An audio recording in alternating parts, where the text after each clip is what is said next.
Alright, so only videos I find on YouTube are for the 2.4 liter. This is a 1.4 multi-air turbo for the O2 sensors.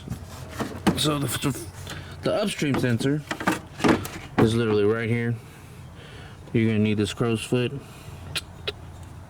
Not too hard to take it out. It's really easy to replace.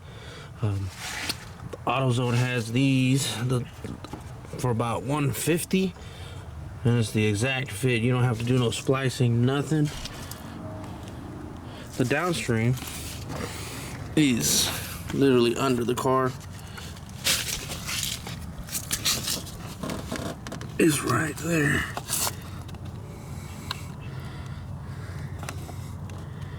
Right there. That's the downstream. This one's about 50 bucks from AutoZone. This one you don't even need a crow's foot. It's a regular wrench. Take it right off.